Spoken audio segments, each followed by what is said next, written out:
4 inch વરસાદમાં સાબરકાંઠાના 3થી વધુ ગામડાઓ ડૂબી ગયા. ઉત્તર ગુજરાતનો મેઘરાજાએ વારો પાડી દેતા અનેક ગામડાઓના હાલ બેહાલ થઈ ગયા છે. જળ પ્રલયના દ્રશ્યો છે સાબરકાંઠાના. અહીંના 3થી વધુ ગામડાઓ બેટમાં ફેરવાતા બધું જ ડૂબી ગયું. સાબરકાંઠાના તલોદના ગોરા, જસાજી, મુવાડામાં ભારે વરસાદ બાદ ઠેર ઠેર પાણી ભરાયા. 4 ઇંચથી વધુ વરસાદ ખાબકતા બધું જ પાણીમાં ડૂબી ગયું. ગામના રોડ પર જાણે નદી બની ગયા હોય તેવા દ્રશ્યો જોવા મળ્યા. રોડ પર તળાવ જેવો માહોલ હતો. ગોરાની સહકારી મંડળીમાં પણ પાણી ઘૂસી જતા ખાતર અને અનાજનો જથ્થો પાણીમાં પલળી ગયો. સ્થાનિકોએ તંત્ર અને નેતાઓને રજૂઆત કરવા છતાં કોઈ ફરક્યું નહીં, જેથી તંત્રના પાપે લોકોને પરેશાન થવાનો વારો આવ્યો. સાબરકાંઠાના તલોદમાં શાળા બની તળાવ. તળાવ જેવા લાગતા આ દ્રશ્યો છે સાબરકાંઠાના. તલોદ ગામમાં ભારે વરસાદ બાદ ચારે બાજુ જળબંબાકારની સ્થિતિનું નિર્માણ થયું છે. ત્યારે તલોદની શાળા પણ તળાવ બની ગઈ છે. તલોદની બજારના કોલેજ રોડ પર આવેલી તલોદ સ્ટેશન પ્રાથમિક શાળા કમ્પાઉન્ડમાં ઘૂંટણસમાં પાણી ભરાતા બાળકોનું ભણતર બગડી રહ્યું છે. સ્કૂલ કેમ્પસમાં પાણીનું સામ્રાજ્ય છવાતા બાળકો સ્કૂલે જઈ શકતા નથી. બાળકો ડૂબી જાય એટલા પાણી ભરાતા બાળકોને રજા આપી દેવાની ફરજ પડી છે. તલોદની શાળા સહિત બજારના રોડ પર પાણી ભરાયેલા જોવા મળ્યા. પાણીને લઈને સ્થાનિકોને સમસ્યા થઈ રહી છે. પાણીના કારણે લોકોનું જનજીવન થંભી ગયું છે. બીજી તરફ ગોરા ગામમાં જળબંબાકારની સ્થિતિ સર્જાઈ. 4 ઇંચ વરસાદ થબકતા ગામની સહકારી મંડળીમાં પાણી ઘૂસી ગયા. મંડળીમાં રાખેલો ખાતરનો જથ્થો પલળી જતા 4 લાખથી વધુનું નુકસાન થયું. સ્થાનિકોનું કહેવું છે કે વારંવાર રજૂઆત કરવા છતાં તંત્ર ક્યારેય સાંભળતું નથી. 2007માં પણ આ પરિસ્થિતિ હતી. પાણીના નિકાલ માટે નાની પાઇપ લગાવી છે તો પાણી કેવી રીતે નીકળે? બેચરાજીની રૂપેણ નદીના કોઝવે ઉપરથી કાર તણાઈ 3 લોકોનો બચાવ. મહેસાણા પંથકમાં મેઘરાજાના રૌદ્ર સ્વરૂપથી નદીઓ ગાંડીતુર બની ગઈ. ત્યારે પૂરના પાણી સાથે 3 યુવાનોને મસ્તી કરવી ભારે પડી ગઈ. મહેસાણા જિલ્લામાં આવેલા બેચરાજી તાલુકામાં આવેલા કનોડા અને મોટપ ગામ વચ્ચે પસાર થતી રૂપેણ નદી પર બનેલા કોઝવે પર હાલમાં પાણી વહી રહ્યા છે. ત્યારે આજે એક ગાડી ચાલકે એક ગાડી જીવના જોખમે કોઝવે પર ચલાવી હંકારી હતી. જોકે એકાએક પાણીના પ્રવાહમાં ગાડી તણાઈ ગઈ. કારમાં સવાર 3 લોકોએ બચાવની બૂમો પાડતા સ્થાનિકો દોડી આવ્યા. ગાડીના તણાઈ જતા સ્થાનિક લોકોએ રેસ્ક્યુ કરી ગાડીમાં સવાર લોકોને બહાર કાઢ્યા. આ દરમિયાન ગાડીમાં સવાર 3 લોકો ગાડીમાંથી બહાર આવી વૃક્ષના સહારે બચ્યા હતા. બાદમાં પાણીના પ્રવાહમાં ગાડી તણાઈ જતા કોઝવેના બહારના ભાગે ગાડી તણાઈને આડી પડી હતી. તણાયેલી ગાડીને જોવા ગામના લોકો ટોળે ઉમટ્યા હતા. ખેડાના 5 ગામના રોડ નદીના પાણીમાં ડૂબી ગયા છે. પરિસ્થિતિ અત્યારના પાણી થઈ ગઈ છે.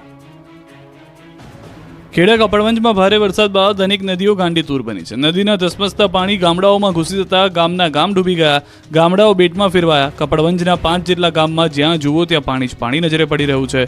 રોડ ડૂબી ગયા છે. ખેતરો જળમગ્ન છે. પાકે જળ સમાધિ લઈ લીધી છે. રોડ પર જાણે નદી વહેતી હોય તેવા દ્રશ્યો જોવા મળ્યા. પાણીની મનમાનીના કારણે અનેક ગામના લોકો પોતાના જ ગામમાં પુરાયેલા છે. ગામના રોડ પર પાણીએ કબજો કરી લેતા ખેડાના 5 ગામનો સંપર્ક ખોરવાયો. કપડવંજના નિર્માલી, ભોજાના મુવાડા રોડ પાણીમાં ગરકાવ થતા 4 થી 5 ગામોની હાલત ખરાબ છે. લાલમાડવા, ભોજાના મુવાડા, શિહોરા, રાજપુર જેવા ગામોને પણ અસર થઈ છે. ગામડાઓમાં મગફળીના પાકને વ્યાપક નુકસાન પહોંચ્યું છે. અમદાવાદમાં ભારે બફારા વચ્ચે પૂર્વ વિસ્તારમાં ભારે વરસાદ જોવા મળ્યો. રોડ પર નદીઓ વહેતી હોય તેવા દ્રશ્યો નજરે પડ્યા. અમદાવાદ શહેરમાં વહેલી સવારથી જ વરસાદે રમઝટ બોલાવી. અમદાવાદના પૂર્વ વિસ્તારમાં ભારે બફારા બાદ સવારમાં મેઘરાજાએ ધબધબાટી બોલાવી. 1 ઇંચ વરસાદ પડતા વિરાટનગર, ઓઢવ, રખિયાલ, સરસપુર, બાપુનગર, ગોમતીપુર, સીટીએમ, અમરાઈવાડી, નિકોલ, કઠવાડા, મેમકો, સેજપુર સહિતના વિસ્તારોમાં પાણી ભરાયા. પાણી ભરાવાને કારણે નાગરિકોને ભારે હાલાકીનો સામનો કરવો પડ્યો. સરસપુરમાં નૂતન મિલ રોડ પર પાણી ભરાતા લોકોને સવારમાં હાલાકી થઈ. રોડ જાણે નદી વહેતી હોય તેવા દ્રશ્યો સાથે જોવા મળ્યો. તો સરસપુર વિસ્તારમાં અનિલ સ્ટાર્ચ મિલ રોડ થયો જળમગ્ન. રોડ પર જાણે નદી વહેતી હોય તેવા દ્રશ્યો જોવા મળ્યા. લોકોના ઘરોમાં વરસાદી પાણી પહોંચતા લોકોના જીવ તાળવે ચોંટી ગયા. તંત્રના પાપે 1 ઇંચ વરસાદમાં પ્રજાને ભારે હાલાકી થઈ. અમદાવાદના નિકોલના હાલ પણ બેહાલ થઈ ગયા. નિકોલ વિસ્તાર દરિયો બની ગયો. કાનબા હોસ્પિટલથી શાલિગ્રામ ચોકડી તરફ આખો વિસ્તાર પાણીમાં ડૂબ્યો. પંચામૃત ઇન્ટરનેશનલ સ્કૂલ પાસે પાણી ભરાતા વિદ્યાર્થીઓ પરેશાન થયા. ભાવનગર પંથકમાં બીજા દિવસે પણ મેઘાએ ભૂક્કા બોલાવ્યા.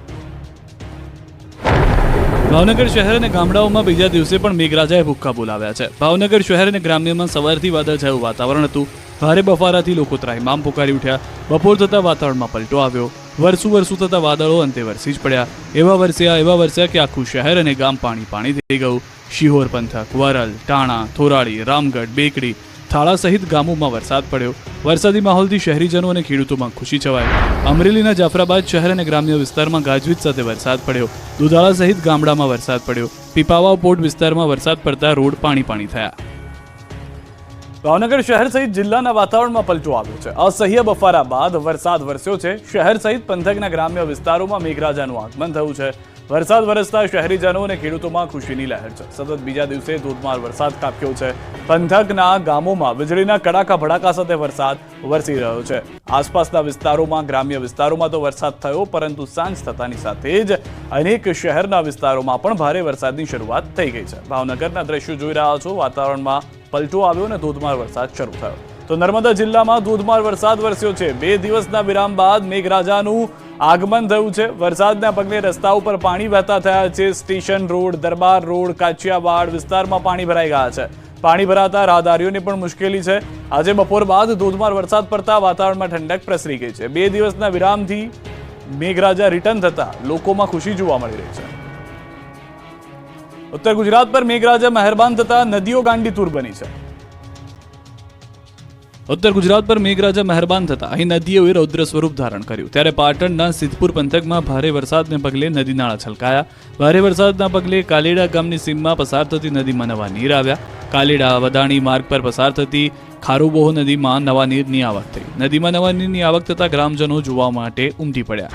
તો સાબરકાંઠાના ઈડર પાસે પસાર થતી ભેંસકા નદીમાં 2 કાંઠે વહી. જવાનગઢ ગામની નદીમાં ભારે આવક થતા નદીનું રૌદ્ર સ્વરૂપ જોવા મળ્યું. ઉપરવાસમાં વધુ વરસાદને કારણે જવાનગઢ ગામની નદીમાં નવા નીર આવ્યા.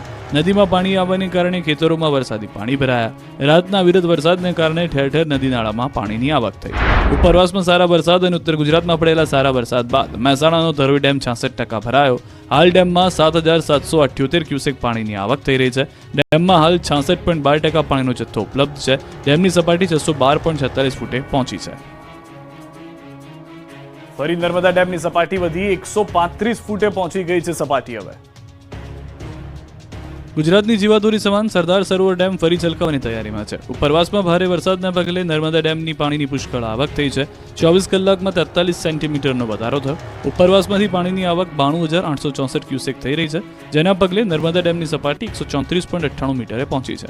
હાલ પણ નર્મદા ડેમના 5 દરવાજા 1 મીટર ખુલ્લા છે. નર્મદા નદીમાં કુલ 92,418 ક્યુસેક પાણીની આવક થઈ રહી છે. નર્મદા ડેમ 88.05% ભરાયેલો છે. નર્મદા ડેમમાં કુલ 4,567.85 MCM લાઈવ સ્ટોરેજ પાણી છે. સૌરાષ્ટ્રવાસીઓની સિંચાઈની સમસ્યા દૂર. ભાદર 1 ડેમ ફરી ઓવરફ્લો થયો. ગોંડલ લીલાખા પાસે આવેલો સૌરાષ્ટ્રનો બીજા નંબરનો સૌથી મોટો એવો ભાદર ડેમ સિઝનમાં બીજી વાર ઓવરફ્લો થયો. સૌરાષ્ટ્રનો બીજા નંબરનો ભાદર 1 ડેમ ફરી ઓવરફ્લો થયા. આ વિસ્તારના લોકોની સિંચાઈની, પીવાના પાણીની સમસ્યા દૂર થઈ ગઈ. ઉપરવાસમાં ભારે વરસાદથી ડેમમાં 9,172 ક્યુસેક પાણીની આવક થઈ. સામે 9,172 ક્યુસેક પાણીની જ આવક છે. હાલ ભાદર 1 ડેમના 5 ગેટ 6 ફૂટ સુધી ખોલાયા. ડેમ ઓવરફ્લો થતા નીચાણવાળા ગામોને એલર્ટ કરાયા. નદીના પટમાં અવરજવર નહીં કરવા સૂચના આપી છે. ભાદર 1 ડેમમાંથી અડધા રાજકોટને તેમજ જેતપુર, ખોડલ ધામ જૂથના યોજના, વીરપુર અમરનગર જૂથ યોજના સહિતના ગામોને પીવાનું પાણી અપાય છે. ભાદર 1 ડેમમાંથી ખેડૂતોને સૌથી મોટી કેનાલ મારફત સિંચાઈ માટે પાણી આપવામાં આવે છે. આકાશી આફત બાદ ડાંગના ગામડાઓના રોડ ધોવાઈ ગયા. કોઝવેના થયા કટકા. જુઓ લોકોની વેદના. દક્ષિણ ગુજરાતમાં મેઘરાજાએ દંગલ મચાવ્યા બાદ રોડ, કોઝવે બધું જ ધોવાઈ ગયું છે. પૂરના પ્રચંડ પ્રવાહમાં ગામડાઓના કોઝવેના 2 કટકા થઈ ગયા છે. ડાંગના વઘઈ તાલુકામાં તાજેતરમાં પડેલા મુશળધાર વરસાદને કારણે દિવડિયાનથી ચીખલા ગામને જોડતો કોઝવે ધોવાઈ ગયો છે. કોઝવે ધોવાતા વાહન વ્યવહાર બંધ થયો છે, જેથી રોજિંદા કામકાજ અર્થે જતા વિદ્યાર્થીઓ, પશુપાલકો, ખેડૂતો ભારે હાલાકી વેઠી રહ્યા છે. લોકો જીવના જોખમે કોઝવે પરથી પસાર થઈ રહ્યા છે. બીમારીના સમયે કોઝવેમાં પડેલ ગાબડાના કારણે 108 પણ આવી શકતી નથી.